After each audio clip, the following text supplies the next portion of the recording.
얼마 전에 그 사역을 요청하는 메일을 받았습니다. 토요일 날이었는데 보니까 다른 일정이 미리 잡혀 있어서 정중하게 이렇게 거절하는 메일을 보냈습니다. 죄송하고 나중에 시간이 되면 꼭 가서 함께 찬양하는 시간 갖고 싶습니다.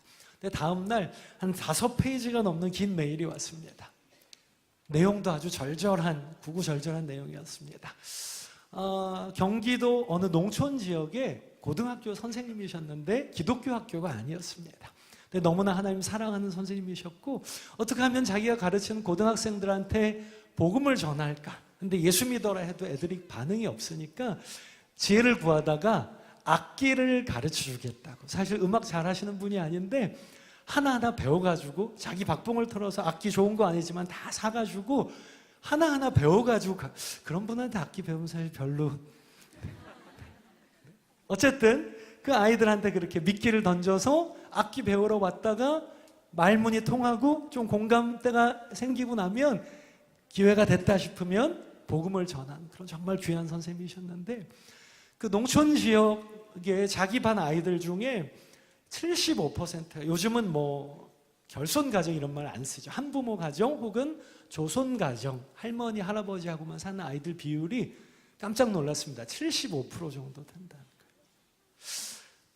농촌 지역의 할머니 할아버지한테 엄마 아빠가 따로 살면서 갈라서면서 버리듯이 맡겨진 아이들이 그렇게 많다는 거죠. 내 아이 중에 3명이 그렇다는 거죠.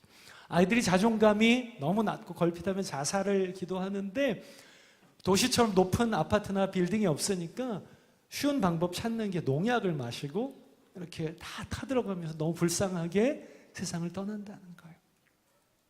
밑에 사진을 2장 붙였는데 여자아이, 남자아이 사진이 있었는데 여자아이는 얼마 전에 그런 자기 처지를 비관하고 할머니랑만 살던 아이인데 농약을 마셨는데 다행히 빨리 발견이 돼서 119 싣고 가서 위세척을 해서 살려는 났는데 선생님이 생활기록부를 뒤져서 따로 살고 있는 엄마 아빠한테 애가 이렇게 됐으니까 빨리 와서 좀 보라고 간호 좀 하라고 그랬더니 둘 다 똑같이 나랑 상관없는 일이라고.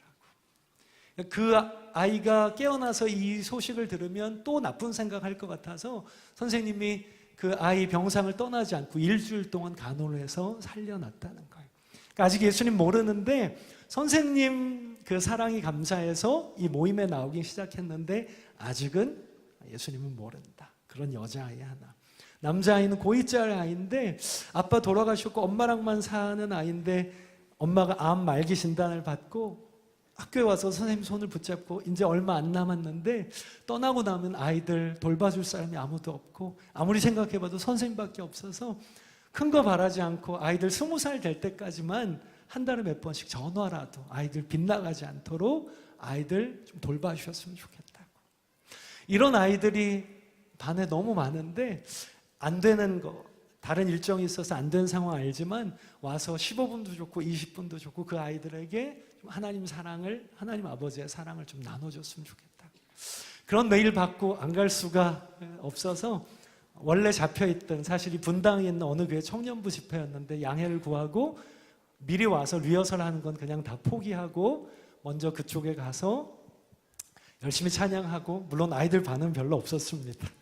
저 혼자 열심히 하고 절대로 여러분 포기하지 말고 제 간증도 하고 아이들 또 따로 그 모임 갖고 있는 아이들한테 찾아가서 CD도 한 장씩 이렇게 써서 나눠주고 하나님 너희들 위해서 놀라운 계획을 갖고 계시고 사랑하고 포기하지 말고 써서 나눠주고 어색해하는 아이들 안아주고 급히 돌아오는데 사실 사례를 주시면 안 받을 생각을 하고 갔습니다. 분명히 학교 재정 없고 선생님이 사비로 주실 것 같아서 사례는 안 주시고 쌀을 한 자루 실어주시더라고요. 저도 오래 사역했는데 쌀을 받아본 건 처음이었습니다. 그러니까 2000쌀이 알려졌지만 2000쌀 못지않게 맛있는 쌀이라고 맛있게 밥 해 드시라고 그래서 안 받으면 섭섭해 하실 것 같아서 그 아이가 실어주는 대로 싣고 급하게 와서 집회하고 밤에 가서 쌀자루를 내리는데 보니까 안 보이는 뒤쪽에 봉투가 붙어있더라고요. 올 수 없는 상황인데 와서 하나님 아버지의 마음 나누어주셔서 너무 감사하다고 작지만 사역이 보탬이 됐으면 좋겠다고 거기다가 아마 제가 안 받을 거라고 생각하셨는지 그렇게 붙여서 주셨더라고요. 그걸 또 제가 받을 수가 없더라고요. 잠깐 기도하고 선생님한테 메일 드렸습니다. 선생님, 이거 제가 마음만 받고 그 두 아이들한테 장학금으로 줬으면 좋겠는데 두 아이 주기는 조금 부족할 것 같으니까 조금 제가 더 보태서 보내드리고 싶은데 계좌번호 알려주시면 제가 좀 보내드리고 싶은데 어떨까요? 그랬더니 아마 바로 컴퓨터 앞에 앉아 계셨는지 너무 좋은 생각이라고 계좌번호를 그냥 딱 보내주셨습니다.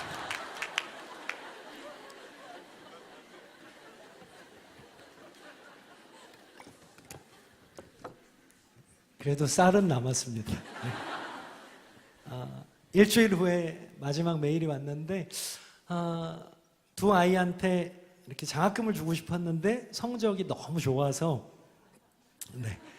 형편이 그러니까 공부하기 어려웠겠죠. 장학금을 받을 수 없는 성적이어서 규정상 그건 안 되고 어떻게든지 좀 격려가 될까 싶어서 특별 후원금 없는 항목을 만들어서 일부러 조회 시간에 이름 호명해서 아이들한테 그걸 줬는데 아이들이 생전 처음 올라오니까 막 너무 쑥스러워가지고 쥐구멍에 들어갈 것 같이 했는데 나중에 끝나고 교무실로 따라와서 너무 고맙고 격려가 된다고 나중에 자기들이 동생들한테 어려운 동생들한테 꼭 몇 배로 갚아줄 거라고 그 마음을 좀 전해달라고 그 메일이 왔습니다.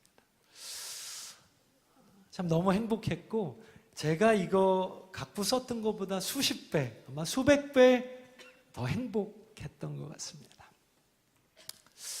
그날 사실은 굉장히 부유한 이 분당 지역의 어떤 청년부 집회를 하고 앞에는 그 아이들한테 갔다고 너무 극과 극이었거든요. 하나님이 그런 마음을 주신 것 같았습니다. 너 어느 쪽에서 찬양하는 게 노래하는 게 편하니 당연히 청년들이 반응도 잘해주고 박수도 잘 쳐주고 근데 너 내 마음이 어디 있는지 아니? 여러분 구약 처음부터 신약 끝까지 하나님의 특별한 관심이 있는 곳 바로 고아와 과부들입니다. 웬만큼 힘들면 내가 좀 도와줬을 때 나중에 나한테 돌아올 걸 기대할 수 있지만 고아와 과부는 내가 아무리 도와줘도 돌아올 가능성이 거의 없는 그런 하나님의 특별한 관심이 그분들에게 있다는 거죠. 야고보서 1장 27절 하나님 앞에서 흠이 없는 경건은 고아와 과부를 돌아보는 것 그리고 자기를 지키는 것. 만일 형제나 자매가 헐벗고 그날 먹을 것이 없는데 말로만 따뜻하게 하고 배불리 먹고 뭔가 좀 이렇게 잘 좀 해 말로만 하고 필요한 것을 주지 않으면 무슨 소용이 있겠느냐. 그런 믿음은 죽은 것이니라. 마태복음 말씀에 너희 중에 지극히 작은 자 하나에게 냉수 한 그릇 정말 아무것도 아니지만 주님의 이름으로 나눌 때 그 상을 결코 잃지 않을 거라는 주님의 말씀을 기억하고 싶어서 곡으로 만든 찬양을 하나 나눌 때 여러분 이번 성탄절에 내가 주님의 마음으로 좀 돌아봐야 될 사람은 누굴까? 꼭 실제적인 고아와 과부가 아니더라도 마음이 답답하고 우울하고 그동안 소식이 좀 뜸했던 분 여러분 좀 기도하는 마음으로 떠올리시고 오늘 집에 돌아가시면서 카톡을 문자를 한번 만나자고 커피 한잔 하자고 여러분 그런 작은 만남에서 하나님이 얼마나 풍성한 일들을 이루시는지 모릅니다. 찬양하겠습니다.